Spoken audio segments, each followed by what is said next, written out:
there's money in this game. Yes. And the more you fill, the more money you get. Yeah. So you have to say, well, these guys who sometimes have left a medical career to go into this industry. Yeah. In the early days, they had to make a living, and the way to make a living is you had to fill. Absolutely. Botox and fill, so frozen faces and massive cheeks. Absolutely. That's what it was about, wasn't 100%. it? And they were incentivized to do it. So But it was basically do the most dangerous thing on the first day. Wasn't exactly it? right. Yeah, glabella and here. Yeah. Let's go to it. If they survive this, you're okay. Just get, at least we know how to treat. Yeah. Your patient's good. They're pretty resilient. Absolutely. Your patient for That's life. how we do it. Yeah. It's so true. Yeah, it's crazy. If you think about it, but nobody really was questioning it at the time. It was, it's okay. Do you think that manufacturers and distributors should be more involved with post-market surveillance? They are, but they're just not getting the connection. Okay. And I think this again, I'll stick my head out a little bit. This stems from this business being competitive. Okay. Do you remember the days when there was blood all over the faces? Yes. Okay. And people, this is the best, and you start thinking, and I think that's one of the myths actually, that you don't need blood all over your face to have a treatment. Do you remember that? Absolutely. The microneedling and all that, and people it's a bloodbath. Famous picture of Kim K. Yeah. And it had to be a bloodbath, otherwise it just if you lost a pint, you'd have a good treatment. It must work. Because skin isn't just skin. It's your story, and I'm here for it. I'm Kelly Saynor. Are you ready for some Barefaced Chat?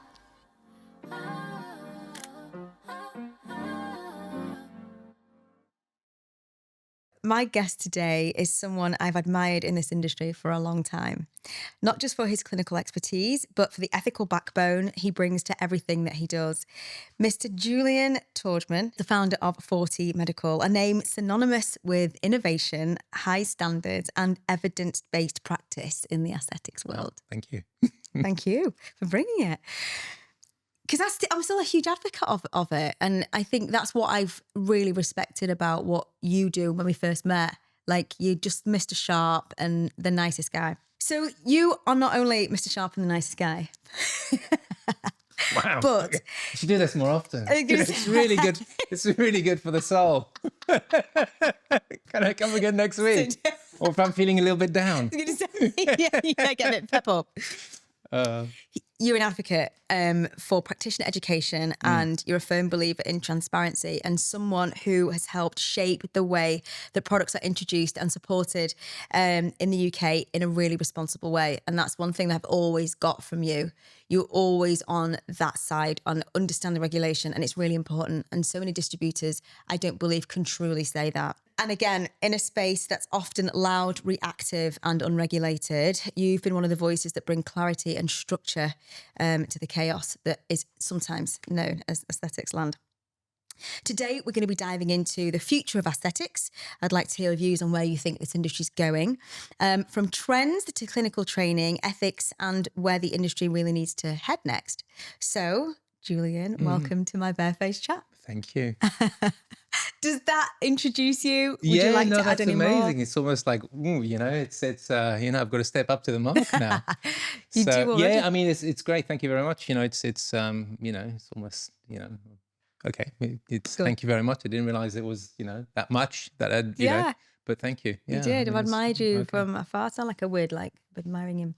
If we just go back to where it all started, like, when did you get into, how long have you been in it? When did you start 40? Okay, so I think I'll go before 40 because I kind of fell into it, really. I was working for the ophthalmic industry. Mm-hmm. So about 12 years in the ophthalmic industry. And the one that was linked to this one primarily was the intraocular lens business. Okay. So I was working as a consultant for a UK and also after that a US-based company who got acquired by big players now. And I was responsible for delivering raw materials to manufacture intraocular lenses and also the technology to do that. So I've been doing that for many, many years. Mm-hmm. In the intraocular lens business, they use also an injectable, which used to be HPMC or silicone oils, and also hyaluronic acid. Mm-hmm. So a lot of the businesses that started out with fillers were actually businesses that were doing initially intraocular lenses. Wow. And HPMC and the viscoelastics that go when you inject into the eye when you replace a crystalline lens. Every day's a school day. Yeah, well, yeah. So this is where it stems from. So all the guys, it's a really, really small industry. So all the guys, Allergan, I used to go to their factories for the intraocular lens business. And then an opportunity came about with a manufacturer in Berlin, in Germany, one of the big players who got acquired by Zeiss. They had obviously they couldn't compete in that business, so they went and created an offshoot, and that was where Amalian started from. Wow. So I got that opportunity. I went to see them in Berlin, and I was leaving that industry, and I said, see what opportunities we have. She said, Dr. Kreiner at the time said, come over, we'll have a little chat. We've tried launching this in the UK. We've not been successful. How about you have a go? So I said, yeah, sure, I'll have a go. We'll see how it goes. And that's where it started from. So it started with fillers. It started with the Amalian range, so German products. It was really hard at the time, really, really hard, because you had to kind of forge your way in what was a very competitive industry, with the likes of Allergan, and all the big players, Galderma. Really, really, really big companies. Blood, sweat and tears, and started to make a little bit a way forward. And then, you can see that there's, as you go along the route, you find other opportunities, other products that kind of complement it. And over the last 13 years, we've kind of built the portfolio with products that make sense, because you've got to have something that brings something to the table, works, is safe, and doesn't compete with the range that you have. So, now as a business, I guess we have, 4 or 5 times a week, you get somebody saying, how about, do you want to sell this? We're trying to find a partner in the UK. So, you got to try and sift through that and not discount everything, because sometimes you find a gem and you think, oh, okay, this technology is interesting. Yeah. Let's look a little bit more. Wow. But yeah, that's the journey, really. Wow, that's amazing. Well, it's not amazing. It's just hard work and having to feed a family, Very true. Yes, when it comes down to it, absolutely. Kids, I'm going to go and find a filler. Yeah. That's no, I mean, I do find it interesting, especially having been in the industry from the beginning. Yeah. So, when I started 21 years ago. So when was that? When did you get do you remember the So I started in 2012. 2012. Yeah. Okay. Yeah. So it was February 2012. Okay, fine. Yes, so you've been doing it a long time. Yeah, a little bit in this industry, and before that, obviously, the ophthalmic sector. Yeah. Okay, that's really interesting. Well, I mean, I started life out before the filler boom. Okay. So when QMed was around, when collagen fillers around, Zyplast-Zydin, Hydrofill, a long time, and the industry was entirely different then. So I guess you were making your way into an industry that had some traction, so it would make sense to you to get have a filler first. Is my point. Yeah. Of course. I mean, they were the kings of the products. Everybody wanted filler. Filler was everything. And it's changed a lot now, but that was what everybody wanted: Botox and filler. Yes. And that's as a clinic, that's what you did. There was very little more initially. Yeah, that's right, actually, and that's when the industry. When I left Harley Medical Group, about 4 years after I joined it, the industry had gone from about working inside Harley Medical Group had gone from about 70% surgical when I started to the opposite being true when I left. Yeah. So the at home, customer going to clinics on the street instead of bringing the Harley street to High Street. Yeah. That's what I used to say. Was massive. Yeah. So I can see why filler was a major pull in. Yeah. When was it that you added the next product to the portfolio? So the next product was they had a lash growing product, which they launched anyway because they were sort of ophthalmic geniuses. They had products that were better than what was out there at the time. So it's a lash product to grow your lashes. It didn't have any of the problems, it didn't have sort of denatured alcohol and that sort of thing. So it wasn't an irritant, and different type of prostaglandin, which was better as well. Because the funny thing is the industry, sometimes they say, okay, well, this drug, and one of the side effects is growing lashes. That's right. But actually it's not a drug, to grow lashes, for something else. So you had to be a little bit careful, whereas we found a derivative of it, a different prostaglandin, a different type of prostaglandin that would do that without the problem. So we went with that because that was a great product, and that gave us a bit more traction. People, started to look at us a bit more as a distributor. And then we went on to just happen to have a meeting with somebody who didn't speak any English, but stuffed a whole load of syringes into my bag. When I was looking for another product, I said, I want cannulas. And he said to me, no. He just sort of gestured. And he grabbed something from his bag and shoved it in my bag. And he was a manufacturer based in South Korea. Brilliant. And I kind of thought, that's not really what I want, you know? I wanted the other one. So he said, no, this. So I said, okay, this. Okay, well, I've got a few contacts. Let me just send this to a few people. And it just went crazy. And people said, oh my God, this is the best thing I've ever found to inject Botox. Stop. Yeah. So this was the FMS. That's the story of FMS. And now we are, the biggest in the world in terms of distribution for that product. So that things like this just happen along the way. Some are accidents, some you actually, you kind of really seek out. But I think most companies always have one product that will kind of propel them. Yeah, that's right. If they get lucky with it, and we had that, and then it kind of people started to knock on our door and say, okay, well, I've heard you've got this. We need to get this because somebody's recommended it. So it was really a lucky break for us, really. Gosh, wow, I can't believe that. I didn't realize that was a story. That's amazing. It's a total kind of we just happened to cross paths on a stand, with he was a distributor, I think, for the same for Melian as well, and he was also doing products, and he had his product on their stand, so it was really cool. So yeah, and after that, we just you just need to think, okay, well, what do people need, and let's try and find the best of what we can that they need. Oh wow. Well, we're going to cover a lot today, and what I'd like to do, which is I knew that this conversation would be ever evolving. It's not difficult between us, but I want to have a look at initially at innovation and industry and the insights that you can give me on your products and why 40 as a distribution company is worth looking at. I know, and I think it would be nice for anybody listening, which is probably practitioners and patients and customers, why we believe so much as to how good they are. Then we're going to have a little look at regulation. Okay. And education. Okay. And then move into practitioner support, because that's you. I think you are really good at that. We try. You are really, really good at that. Knowing, being a practitioner on the other end of it. Okay. Yeah. I can say wholeheartedly that you're really good at that. Oh, thank you. And then product rollout, which seems to be absolutely effortless for you guys because there's always something new coming out. Okay. And then the aesthetics landscape ahead. Wow. Yeah. Big agenda. Big agenda. Yeah. Buckle up, baby. Yeah. So you guys have become really well known for championing innovative and clinically proven stuff. It's a bit of a funny word, that. No, but clinically proven is something big. So why would you urge any practitioner listening or patient listening or client listening to back 40 or look at you as a company? Well, firstly, thank you very much for anybody who's considering us. Coming from again, going back to the ophthalmic industry, and I'll just give you a little bit of background. For me, coming into the aesthetics business, I really struggled. Yeah. Because for me, it's a bit fluffy. Absolutely. It's not a medical necessity. Yeah. You're not dying. You're not losing your sight. Yes. You're not losing your hearing. You can walk. Yeah.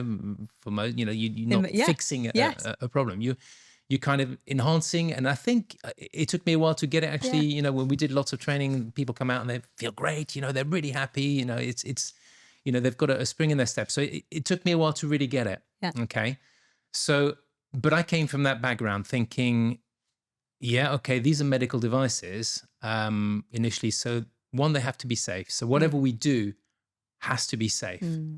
It has to deliver. So if we have a claim, we've got to be able to back it up. Yeah. So if it's supposed to do this, it has to do it. You can't just say, it does it. And then, as a business as well, people are going to say, well, hang on, I can't take you seriously because actually what you said doesn't actually work. Yeah. So we've got to do our homework.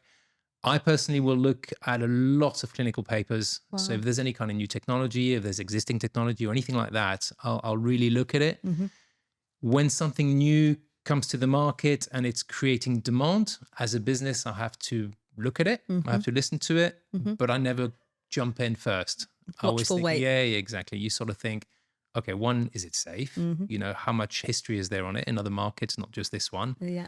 And, are people going to be happy with the results? Yeah. And the other thing is, is it reasonably priced? Yes. You know, can people afford it? You know, or is it just going to be for the elite, or is it, you know, for me, it's about, you know, having a market for it as well, you know, not just select few. So that's how I kind of approach it. Love that. Perfect. Does I that mean, answer your I think question? it's to me, it's obvious, but maybe I've got the same hat on as you sometimes. So for me, it makes sense as a practitioner and a brand owner. And I think that the most important thing for me is my patients. Yeah, of course. So it has to make sense, Of course, for the end consumer, Yeah, and yeah. the gamut is massive. Yeah. You know, in terms of affordability Yeah. and demographic, Yeah. and you know, so I think that you cover those bases really well, and your Yeah. portfolio is huge now. Yeah. So you do have such a lot on offer for a lot of people. So it makes sense for practitioners to want to know. To use you, because you know you're almost like a one-stop shop, really. You've covered a lot. Yeah, we try to be. We got to be. You know, we got to be careful with that as well. You know, have the right things.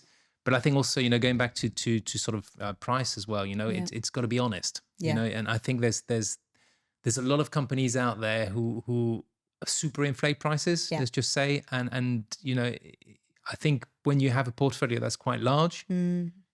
You don't have to have really, really high prices, because you've got a broad spectrum of products. So, you know, if you were just doing one product, you think actually, you know, and again, you know, device companies having it really hard because they have to sell high. Absolutely. Because, you know, you're only going to sell so many devices and they're very expensive. I understand that business model. And you have to do that. You've got no choice. You've got a structure, you've got engineers, you know, got everything else. You need to loan devices, that sort of thing. But because we've got such a broad range of products, we can afford to have lower margins on you know, potentially higher value things that you would see in the market at much higher prices, because of the way we operate. Yeah. I mean, it's such a story, and I think it's so important for people listening, and knowing that they can come to you, knowing that there's a history, knowing there's a backstory, and knowing there's a quality behind what you do, and a rationale. So, how do you find that you separate, you know, I suppose hype? It's a lot of that, yeah. That word from substance. Where it comes to new treatments and ingredients when they land on your desk, when people are going, kill it, sell it. I think you have to get past the hype, and sometimes it's really difficult because everybody wants it, and we have a pipeline, and our pipeline, we could say, yeah, you have it, but I think we've seen it, you know, you've seen it, you know, lots of people seen it. It goes massive wave and it just dies. You know, and you think, okay, well, I don't want to be part of that, you know, journey, because you lose credibility for a start. And potentially you'll end up, you know, as a business, you'll end up with lots of stock that you can't sell, you know. But you seem to have done it really well. You seem to have managed just that like sweet spot. Yeah, but it's because stuff works, you know. You true. can't just, you know, you know, it's like anything new comes to market, we'll look at it and we'll, you know, sit back and just say, okay, well, does this really, you know, where's it going? And, you know, let's have a look at some of the clinical, you know, history. Let's have a look at, you know, what it's made of. Let's have a look, see who's using it. So once we're convinced that it does work, we'll go with it. And that could be a product that, you know, other people have launched and create, you know, one of the key things were threads. I mean, PDO threads. Either we were probably the second wave in, but we wanted to see, okay, I mean, everybody's dived into this, you know, there were the non-absorbable ones, and then there were, you know, some of the ones that don't absorb so well, and then came PDO, and we thought, okay, well, PDO makes sense, you know, the product makes sense, the material makes sense, there's lots of history in this, you know, in all sorts of, you know, cardiology, all sorts of, you know, sutures and things like that. So that kind of makes sense. You think, okay, we're going into something that works. We're going into something that is safe, you know, that's got clinical evidence, and that's, you know, been approved for a long, long time. So those sort of things we go with. Other things then, you know, things like Lumixa. Yes. I mean, Lumixa for me is probably one of the cleverest products, and unfortunately not so many people, you know, we're probably not doing a good enough job of talking about it, but from a scientific perspective, it's probably one of the cleverest products out there, because it's harnessing light, it's doing and it's got lots of clinical evidence. I mean, these are big players in the pharma industry, and we just, you know, happen to fall onto it. Nobody else had it, so there's always a risk when you think, well, actually, we're going to be the first ones in the market with this. is it a gamble? But I think, again, if you do your homework and you analyze the technology and you see, the safety profile and that sort of things, and you think, okay, well, it really makes sense.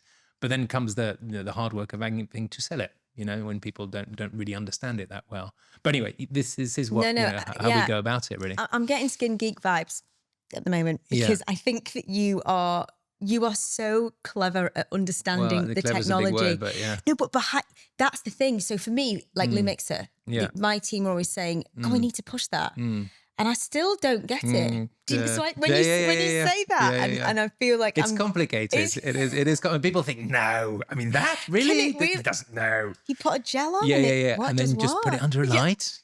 No, but it's incredible.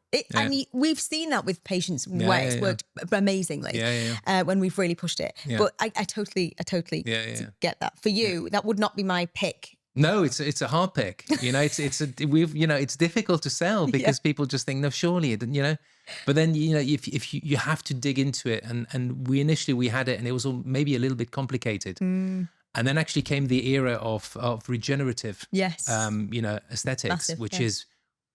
That's a brilliant arena. I mean, isn't it? Yeah, it's great. And I think people suddenly, when they use that word, you kind of think, okay, now people are starting to get patient. Yes. You understand that it's not overnight, We've been banging the drum for years. Exactly. And there's a way of doing this, just be a little bit patient. Yeah.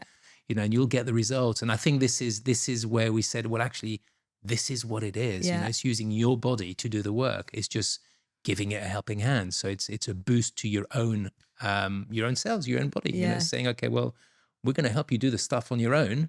Like polynucleotides and that sort of thing. Yeah. But without the needle. So it's exactly the same. But it's you doing it without having to go through the skin. Okay, you've convinced me. I need to go back and look excellent. at it. Thank you very much. This podcast was worth it. It was worth it. I'm hearing you now. I'm hearing you. Great. So over the past 5 years then, given that you've seen this rise and you've managed to read the market, what changes have you seen in, practitioner and patient demand? We've talked about regenerative. Yeah. You've talked about watchful waiting. Yeah. You've talked about making clever decisions, just smart decisions with what you pick. What, over the last 5 years then, how have you, and what changes have you seen that have made you say, okay, we can't go down this route? Is PDO threads one? It has the era. Yeah, last 5 years, I think, you could go back further. I think you have to go back further, don't you? Yeah. I think, you got to start, 10 years ago. 10 years, it was all fillers, and the look was really different, yes, wasn't it? Very. It's like, because I think people,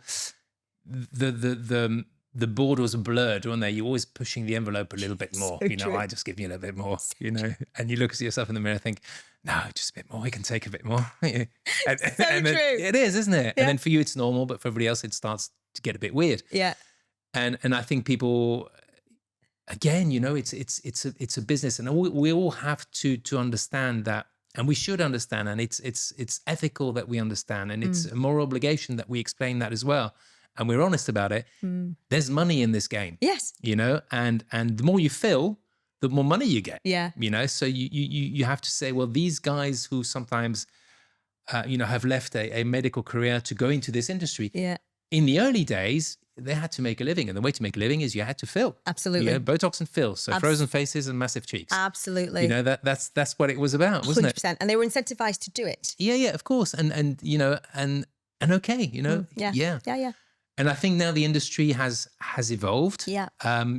It was done safely. Yeah. It's important to say, but 100%. But the look has changed, and I think the technology and the scope of things available now to practitioners, such as yourselves, makes it that you have more choices. Yes. And I think you have a way of combining what you want immediately, fillers are still used, and it's great, and they have a place, and it's brilliant.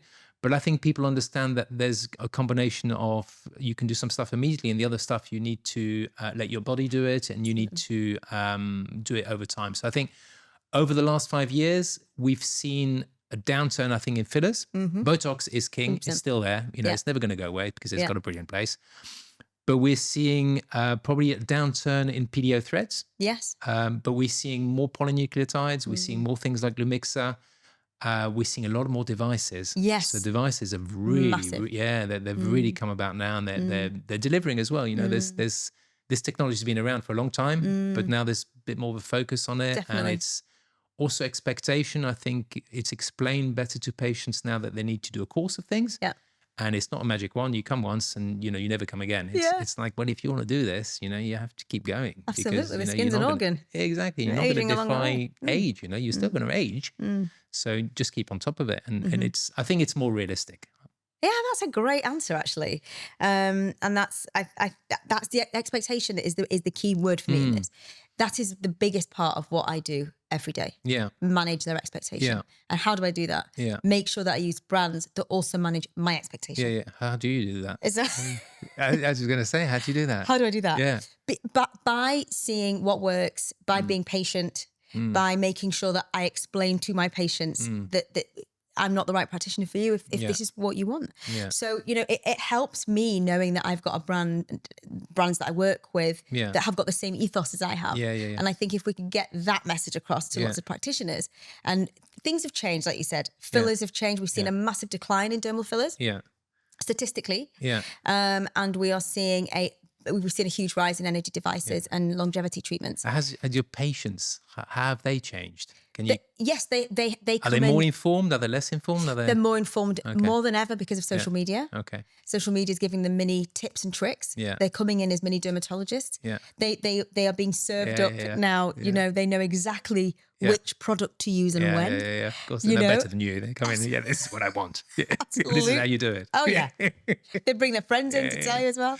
So yeah, it's changed massively as a practitioner for me, which has got its positives and its negatives. Yeah. Because it dilutes what you feel you can do for them. Yeah. But enough about me. Yeah. So nice segue then onto, you know, in terms of regulation and education, and we don't want to push the envelope too much here, but what I do want to talk about to you guys is about your ability to prioritize high standards in what you do. You've already touched on the fact that there's clinical evidence behind what you pick, what you do, and why it means so much to you in an industry that's unregulated for you to have these high standards of yourself. Why does it mean so much? Because at the end of the day, we're the guys selling it. Yeah. So, you know, it's you know, products are regulated, you know, in a way that, you know, Europe CPNP for skincare, OPSS, medical devices, you know, they have to be, you know, MHRA approved. You have to have, you know, C certification, that sort of thing. So there is a certain amount of safety there, of course, because you have to use products that are approved, and we do that. We would never consider anything that's not. I know that's not the case for everyone. In terms of regulation, I guess you're referring to who it goes to, or how the distribution, or what do you mean? The industry's termed, and it's gained this coin phrase that we are in a very unregulated industry. What do you understand by that then? Let's start there. I mean, what do I know? I know that, you know, for us, certainly, you cannot sell something that's a medical device if it's not approved, you know, period. You cannot sell skincare if it's not approved and all the, you know, there's a log of all the products and they are CPNP or PSS, you know, they're safe, basically.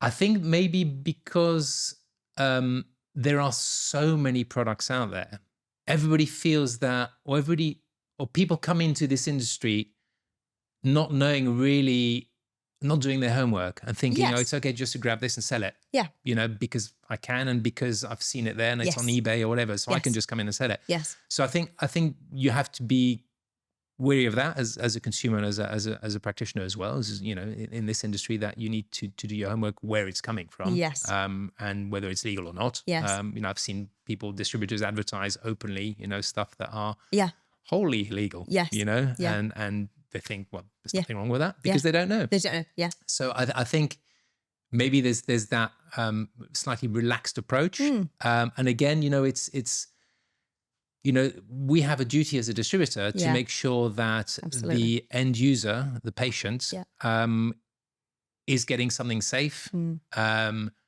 by somebody who is qualified and insured, to deliver this treatment. And at the same time, if they are qualified and insured, we have to make sure that they follow protocols and they have a protocol and they know how to use the product. Great. So, I think you have to do that. It would be unfair if you didn't do that, because you cause a problem for the patient, you cause a problem for the practitioner, and you cause yourself a problem. Absolutely.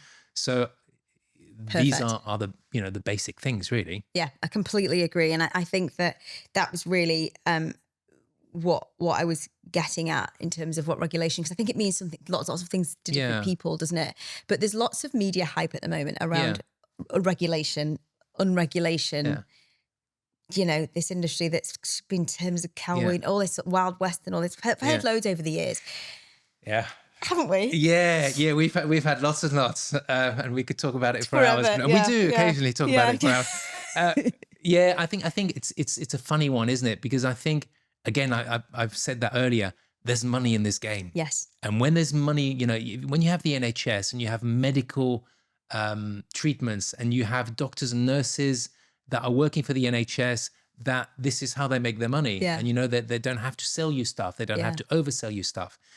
They're not competing with the nurse in the next room, who's in the next ward. They're doing something different, and they are working together. So true. But once you work in an industry where there's an awful lot of money in this industry, and you have competition, and therefore you have to try and, the objective is to make money. Let's not, say that it's not around the bush. Yeah, absolutely. So I think that makes it a bit more difficult, and that makes it, there's a certain amount of jealousy sometimes. And this is where we were, I think, a number of years ago, when, people were pointing fingers everywhere saying, you're not allowed to do this. You're not allowed, you're that, whether, you've got your PIN numbers, you've got recognized body. We don't want you to do it. Only we should be doing it. So true. And it kind of, I think it kind of went, everybody saying the word unregulated. Yes. And that was, the buzzword. Yeah. But I think, you have to really understand it. And there's all these things, these, particular products should be, drugs or classified as different. Yeah. And actually the manufacturer's saying, well, no, actually they shouldn't be, because, it's fine the way it is, Yes. And in a way that they were right, and I think it was more, a bit of housekeeping that needed to be done. Yeah, very and true. I think it's happening now. I think a lot more people are being grown up about it. Yeah. And I think a lot, don't I? And I think I think it's about, It works for me. Yeah, it's about the pool, the customer pool. Now people have come to realize actually that pool is quite big. Yes, I agree. So, and it's always growing. Completely agree. And I think you don't have to worry too much about that. What the next door neighbor's doing in the same business as you. I think there's a case, just do it well. Yeah. Do it honestly. Look straightforward. Do it nicely. Do it legally. Yeah. And you'll be okay. I agree. But don't throw mud everywhere. Yeah. Just make sure you're doing it right. And other people will do the right thing. And now that there's all sorts of ways to get into the more medical side of things. Yeah. And it's the correct way. But there's a massive business in the beauty side of things that are not doing they're not doing injectables. That business is also really big. It's huge. It's massive. It's huge. And I think, you have to recognize that actually the pool is big enough for everybody. Well, and for everybody to do it well. I think that one of the things that you do really well is training. And I think that keeps therapists, medics understanding how to do it right. So you have a big, you go quite strict with your training, which I love. Put all my people that have worked for me here through your training, which also shows them the way to do it. Yeah. And that you will accept what you will accept, what you won't accept. Yeah. We have the same prerequisite type thing. So I think that's huge, actually. So that leads me really nicely onto, and you've covered this beautifully, actually, about why the industry, what does it mean, and what does unregulation mean, and how do you see your role in protecting patients and practitioners? You've already said it, with the backing that you've got, what you do, how you do it. If you were to give some advice to anybody that wants to get into injectables, into this industry that doesn't have a qualification yet, could they train with you? Could they not? What do they need to go and train somewhere else? Obviously, I know this, but from as a manufacturer, well, as a a distributor, Yeah. what would you say? Did you get approached by people that Yeah, come of course to you? we do. You know, Of course we do. And we turn a lot of people away. I think, we have a moral obligation to make sure that, and some think, oh, you're just making it difficult for us. No, actually, I'm safeguarding your business because you could go under very, very quickly if you get some kind of lawsuit or, so actually we're protecting you. So don't get annoyed, just go and do the right thing and do your qualification. So we get a lot of people knocking on our door. We will say no to the ones that we think are not qualified to do it. Certainly, they have to show that they are qualified and that they are insured, for anything, whether you're doing a peel or whether you're doing, a filler. Yeah. So you have to demonstrate that to us. Brilliant. And I think, if you want to do it, just get qualified, do it well and do it right. And again, and if you are a trainer, we as distributors will rely on you to do the right thing as well, because if you are providing training certificates to people, then it needs to go all the way, back up the chain. Then we rely on people that offer training to do the right thing. Absolutely. So when you train, do it well. And we train, we have trainers, we've got training affiliate programs, and the people that are affiliated to us are scrutinized. We will go and see their premises, we will have a look at their qualifications, we will see what they're trained, we'll make sure that they've been working with our products for a long time, not just, I can see there's money here, so I want to be a trainer. No, well, you can't, because you need to know how the product works, and that as well. Absolutely. You can't just let somebody loose. It's the first time you do it, now you're a trainer. That's my biggest fear, actually. Yeah, of course. and it ruins it for everyone, because it gives the products a bad name, it gives the distributor a bad name. So we have to make sure that whoever we touch is responsible in the same way that we are responsible. And I think this whole industry has almost like a owes itself that, otherwise it gets a very bad name. And I think it's, if you have a look at statistics, it's not terrible. If you do it well, it's a pretty safe industry. 100%. I'm always saying this. Yeah. Do it well, do it safely. Exactly, and it's good for everyone. It's not it's not a bad industry. It's okay. And the statistics will back that up. We're still sat here. Yeah. So We're still sat doing it. That's perfect. Absolutely perfect. And I 100% agree with everything that you've said, with both hats on. Yeah, of course. So you've talked about your products being safe and genuinely useful in clinic. How have you looked? And this is going a bit more really about the business side of things. How have you was scale something that you wanted in the beginning? Was it important that, because you do you've got so many different elements?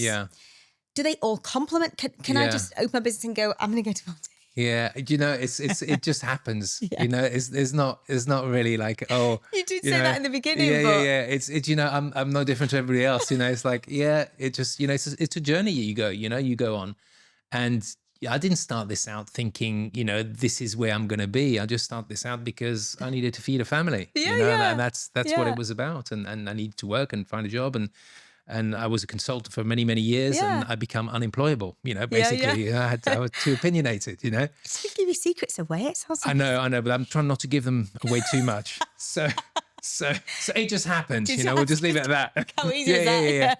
No, I think as you grow, and you, for me, it was always do it honestly, do it well, do it safely. Yeah. And first and foremost, do it nicely. Be nice, do the right thing, and do everything in a nice way, and in an affordable way as well. Yeah. And it kind of, it grows from itself. there. Yeah. What made you get into hair then? Like how? Well, because it's close to your head.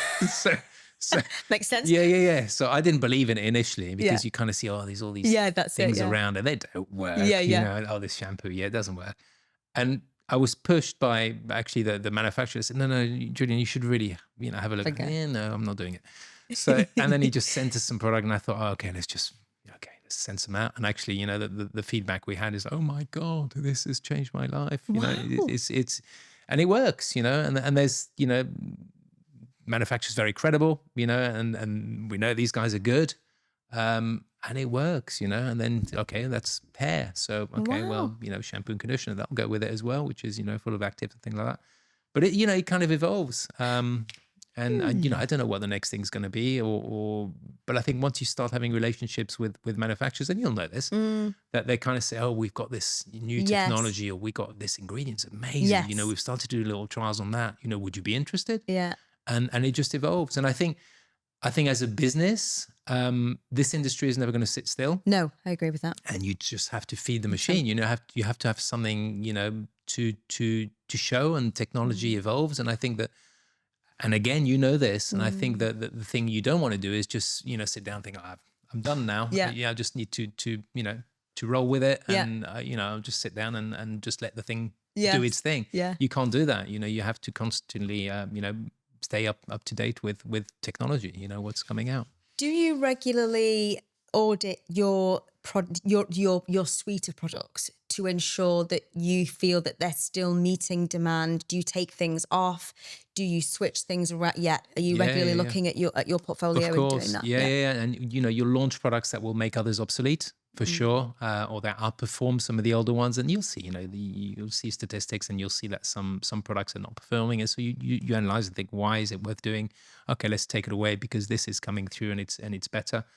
You do that all the time. And I think, we're lucky to work with manufacturers that are always trying to innovate. They're always trying to come with new stuff. They don't just stop. It's always really good stuff coming through the pipeline, and it's stuff that is well thought through. Yes. But at the same time, you think, okay, well, they're brilliant, but there might be other guys that are just coming through that have just invented something else. So it's, as a business, it's difficult to just, you have to try and keep, to date with all the trends that are coming out. Some of them you ignore, some of them and when there's something that you think is potentially interesting, again, we go back to what we said earlier. You just, really, really look at it really closely, the ingredients, how it works, blah, blah, all the claims and all that sort of thing, to make sure that what you're bringing is going to bring something, something to the table.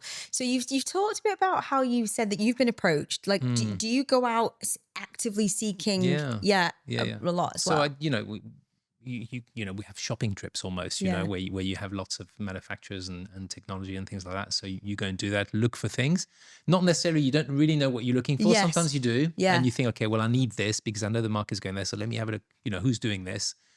And at other times it's just, you're just walking and having a look around, and, there's a gem there. You think, oh, okay, this is really cool. And then you'll just find a gem. It's just, and then the rest of the time is the people you're working with develop new stuff, Yeah. Oh, I absolutely, this is so interesting. Yeah, that's the fun part of the job, isn't it? You're looking for new stuff. It's quite cool. Can I come on the shopping trip next time? Yeah, sure. Sounds like the best bit. No, I completely agree and do a similar thing. But you've already mentioned the word speed in this industry. And it's not slowing down. No. It doesn't sit still. No. There's a massive appetite for it. Do you think there's going to ever be a day where we see fillers completely obsolete? I don't know. No. I 60% yes, I'd say, or different way to deliver them. Yes. I think we're getting so clever now in how we can use our own body to deliver. Mm-hmm. So I think that's probably where the most innovation will happen. Yeah. And the polynucleotides started that sort of, started with the skin boosters, and skin boosters just hydrating, and then polynucleotides do a bit more. Mm-hmm. And, there's so much, even stuff with AI in terms of drug developments, that they can just put these through algorithms and they come up and they, almost do, virtual tests on everything. I think that side of the business is probably going to accelerate.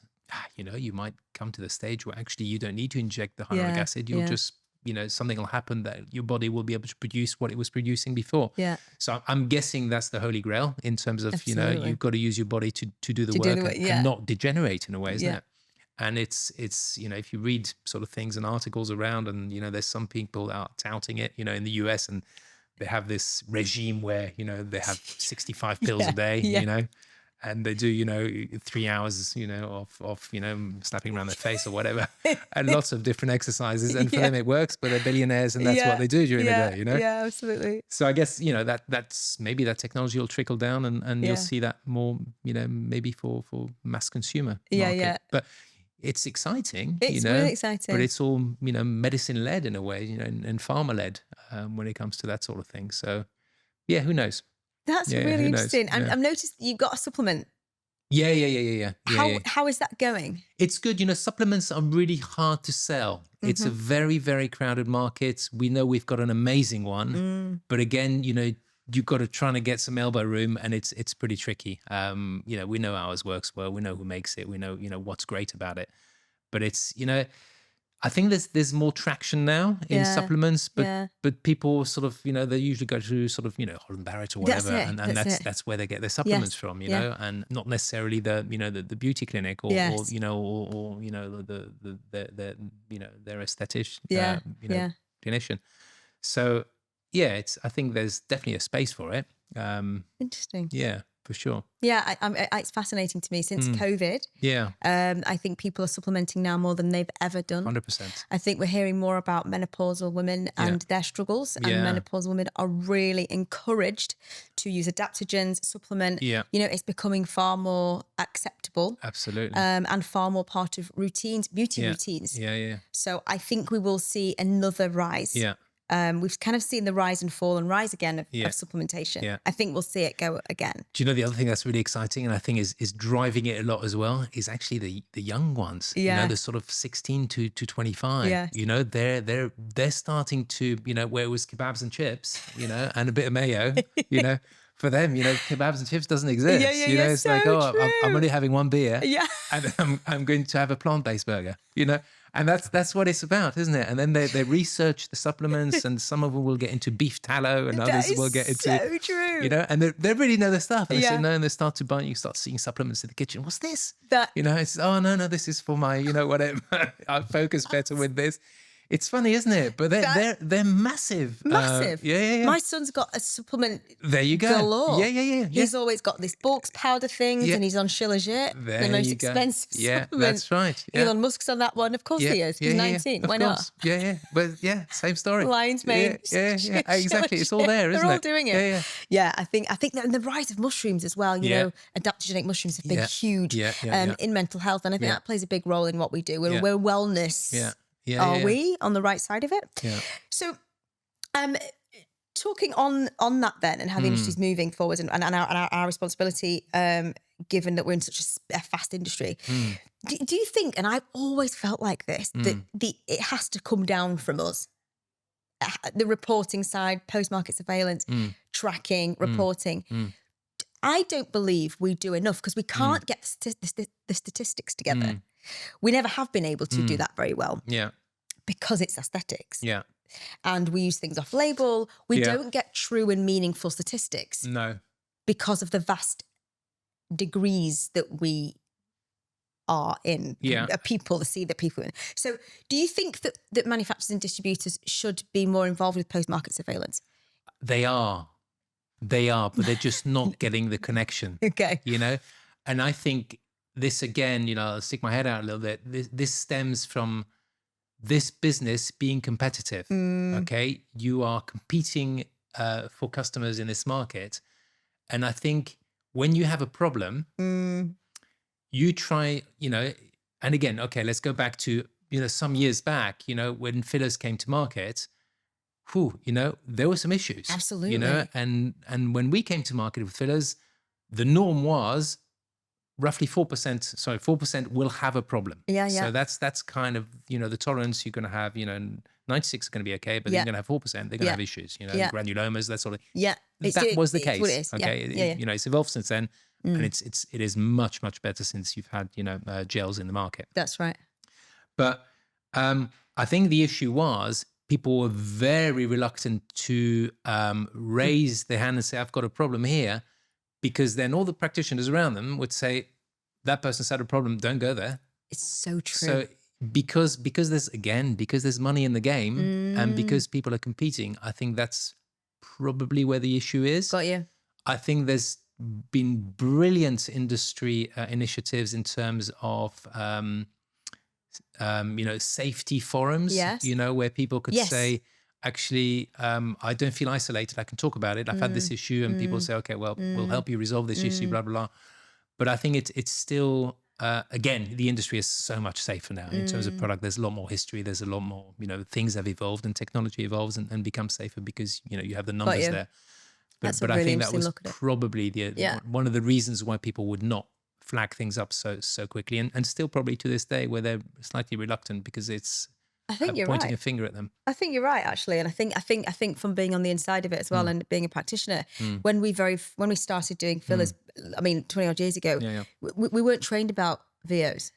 No, it wasn't part of the training. Well, there was no cannulas. Yeah. Either. Yeah. So it was a shock to me. Yeah. And somebody said, "Oh yeah, I can actually inject it into a vessel." I was like, "Wait, no, wait, what?" Yeah. And then my practice became very, very. I've always been a cautious practitioner. Yeah. But I went the other way. Yeah. And then I was worried. I can't tell anybody. So you're right. The reporting. Yeah. From a grassroots perspective. Yeah. I can see why. Yeah.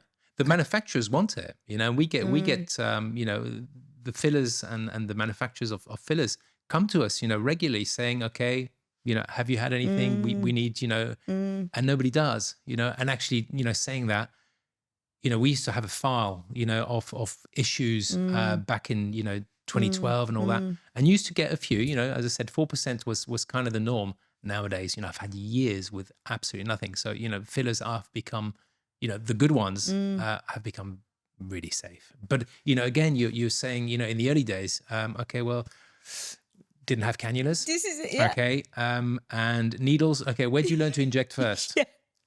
The most dangerous place with a needle, and that's what it was. And that's, and people were thinking that's okay. Yes. And unfortunately, you have to go through that in a lot of industries until you actually think, actually, what are we doing here? And that's how industry evolves.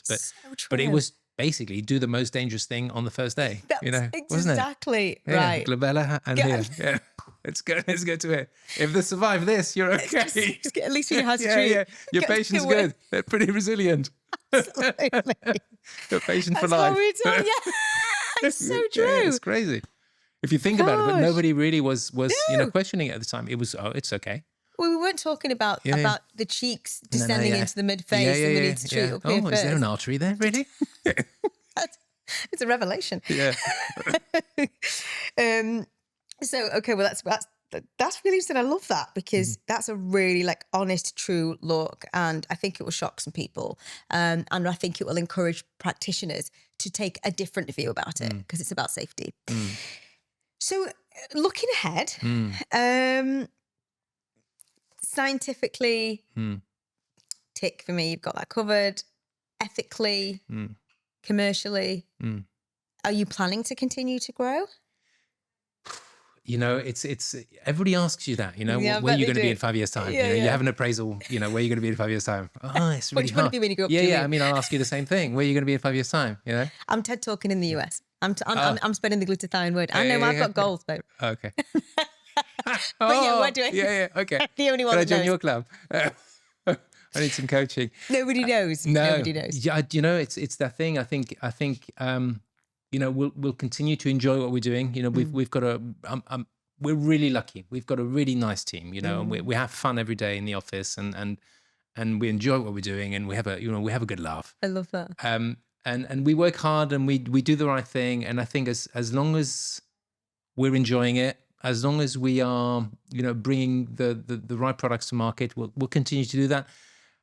How many more products I'll have, in the next year, I don't know. It just depends what happens, depends what I find, depends what our partners come up with as well. I just want to keep having fun, and it's an interesting industry, isn't it? And you meet lots of really cool people. You do. And it is good fun, Oh, yeah. We already know this. Tell me about what your favorite product is then in your portfolio. Oh, okay. So Lumixer you've made very clear. I think Lumixer is just very, very clever. For me in terms of technology, wow, that's incredible.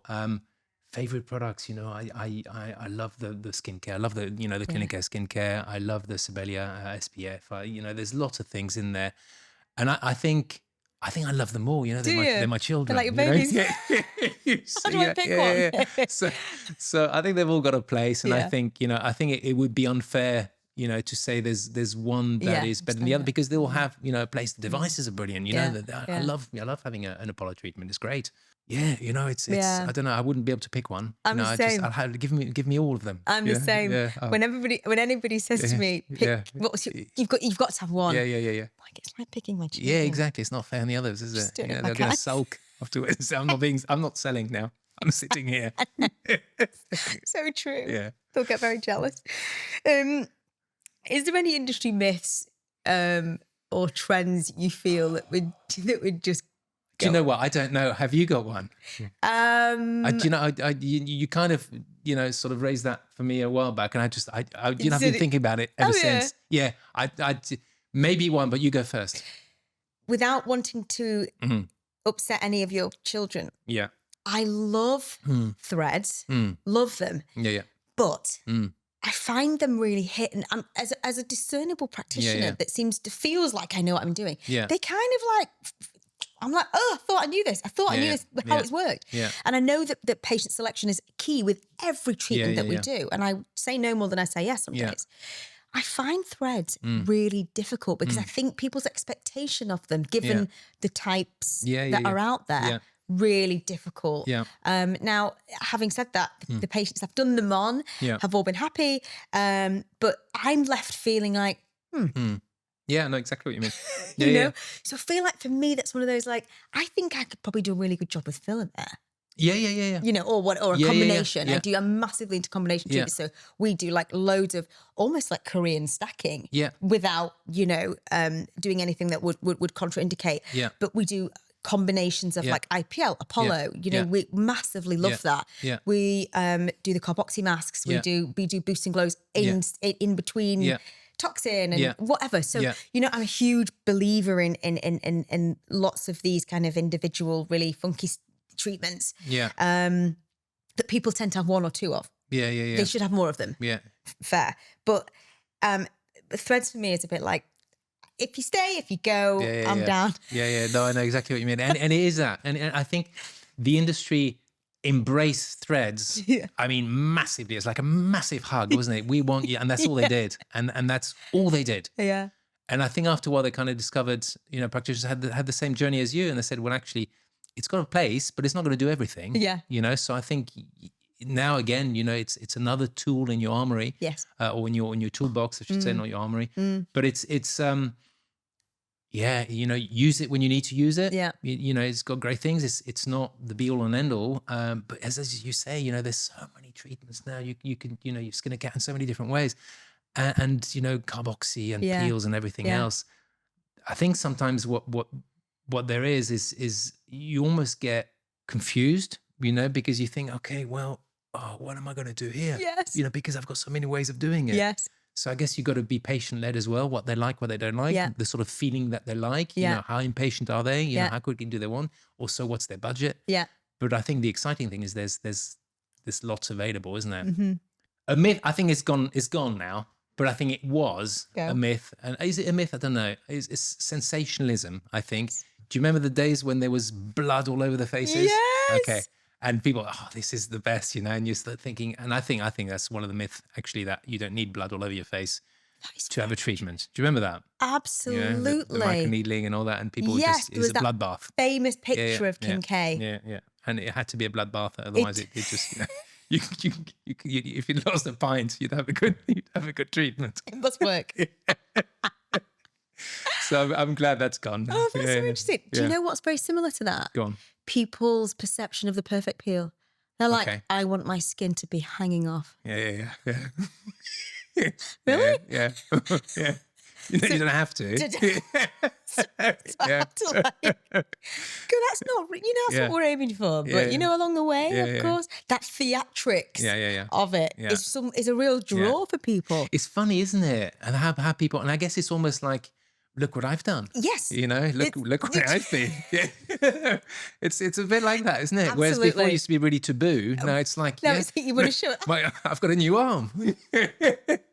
it's proud. That's it. And hanging out. Yeah. That's true. So it's changed, isn't it? Massively. Yeah. And you're right. Sensationalism. That's a huge. I love that one. That's great. Okay. Talk to me about social media and the influence it has had on our industry.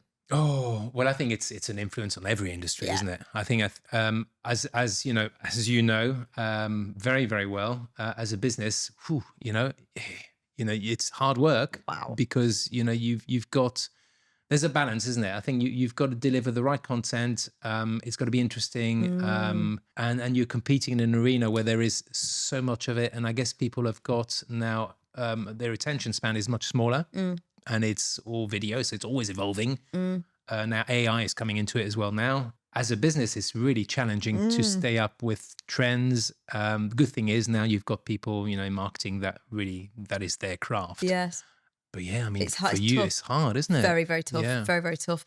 I think, I don't know what you think. I wanted to kind of talk, and it's not really one of my questions on here, but I really wanted to talk to you about competing in a very, very saturated skin market. Yeah. How do you train in such a way that, yes, okay, this term cosmeceutical, I mean, we all love it. Yeah. But, how do you train your people, your buyers, your practitioners, your therapists, to be able to talk up a clinic care product against, I don't know, Do you know, the Ordinary's product? Yeah, I don't worry too much about the other products. Okay. And I think you can waste a lot of time doing that. I think you just got to be confident that what you have works and is good, and will deliver. Our primary function is to make sure that our customers are happy doing what they're doing, and also they understand what they're doing. So they understand the product. It's not just face value. Oh, it says that on the box, therefore, but don't press me on it, because if you ask, I'll fall apart. Yes. So it's our duty to really explain, how does it work? How does it do things? So it's we're going back to it's education. You have to make sure that, we're not asking them to be, artificially buying into the brand. Yeah. They're buying in because we have to make sure that they are convinced. And to convince them, they have to understand it. And it's our job to explain it. And it's our job to show the evidence. And then, it's a relationship. If they do well with it, we do well with it. And, we've got to make sure that, they have all the tools that they need to be able to go on that journey with confidence and comfort, So eloquent. What? I don't know about that. So eloquent. Very kind. That was Thank great. It's like it rolls off the tongue. You said it before, hadn't you?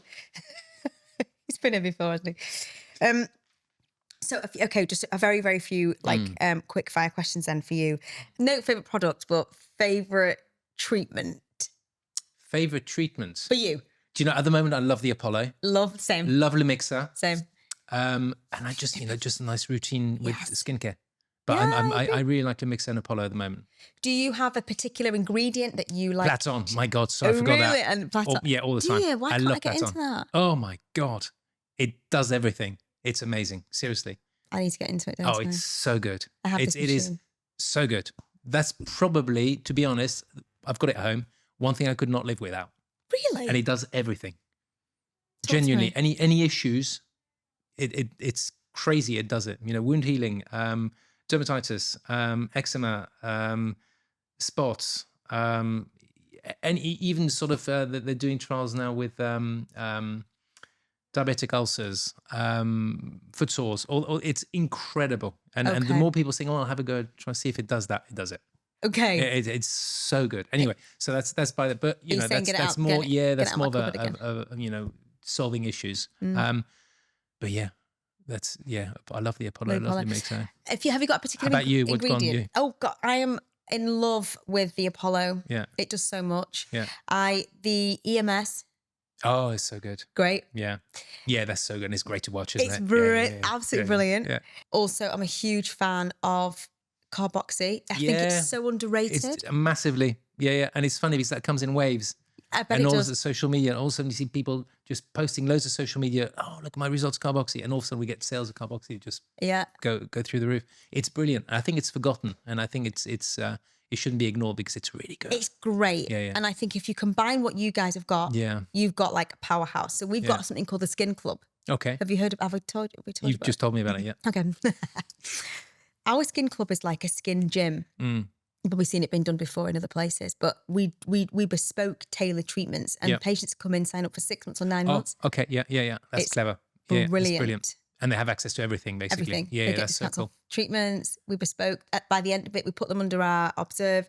We can actually have evidence that the treatments worked. And then most people now are in their 3rd and 4th cycle. So they just come in and say, do what you do. Do what you do. That's perfect, isn't it? That's brilliant. And I think as a patient, that's what we all want, isn't it? Just you, this is your face, my face is yours. Yeah.